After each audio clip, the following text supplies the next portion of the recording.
Hello, everybody. Good morning, good day. Whenever you're watching this is Tracy Brown, and I wanted to give a quick little mini supervision tip around body image. And there are so many different directions and doorways in you can go with body image. A lot of times we kind of tend to stick with the surface, which is cultural conditioning and all the ways we've been wounded and being either insinuated at that there's certain good or right or bad, right or wrong bodies, or we've been told directly. But I want you to also think about some other ways in which, and anybody who joins live, please, if you have any questions, please ask me. This is going to be like a 5-minute little tip. So we're talking about body image. And it's not only just the surface things that we've been exposed to for decades and decades and generations. Sometimes, and as you all know, there's so much coupling between like worth and shame and bodies that just all exists for so many different reasons that you all really want to be taking your time with and really unpacking to get down to the bottom of it. Is it really about the shape and size of somebody's belly that they're struggling with, and how come? And is it actually internally any sensations?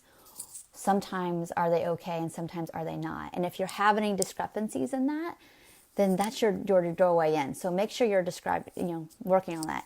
And the last thing I want to say really quickly, again, this is a quick video, is that more and more and more what I'm watching and noticing in people is that when people talk about like feeling big, I mean, whether they're big or they're not, you really want to understand like where is it in them that feels big and what does that feel like and what's happening. Because a lot of times they might be in some kind of sensory, like somatic feeling too muchness, and they've never verbalized the feelings or the sensations of that. And of course the mind, its go-to really quickly is like, how can I help us not feel whatever it is we're feeling? And or this is threatening, or it's too much, or whatever, and our minds go into our bodies are too much. And this is why you see a lot of distortion. One of the reasons you see a lot of distortion. So I've got clients, weigh 80 something pounds, and it internally feels like a lot, and all they can do, all their brains are capable of, depending on their level of nourishment, is thinking that it's about the body size, and it really stifles them, in a recovery.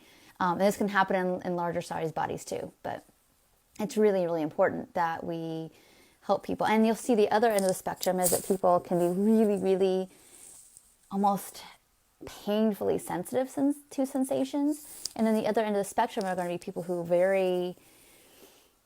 they don't really have much of a sense at all of what it feels like to be in their body, what their body's going to look like. And that's a body image thing too. And it only dawns on them if external sources are telling them they're not okay.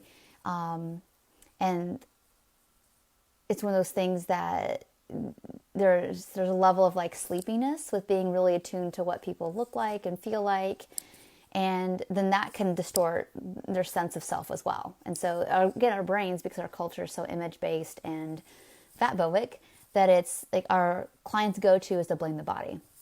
So I hope this quick little video helps you to be able to start to just, before you try to help people fix anything, really sit back a little and notice what they say, how they say it, the intensity of how they say anything. Make some little notes and then start asking questions. So there's again, I have a lot of examples of that in the non-diet counseling skills course I run. If you have any questions about it, please message me. I'll make sure to put a link below.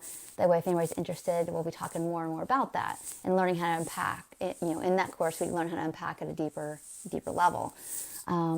But I really just want you all to be thinking about like, yes, we need to do all the body inclusivity work, totally, and helping people be more comfortable being dressed and all these other things, and being able to have their eyes wide open to what's around us and the influences we've all had, not just now, but generationally, that didn't give us much of a chance to even have this is my body and it's good, and going off about doing our thing. There's all of that. And there's sometimes a lot more internal stuff going on than we know, and we need to see if we can notice the clues and ask questions. So hope you all are doing well, and I'll talk to you soon.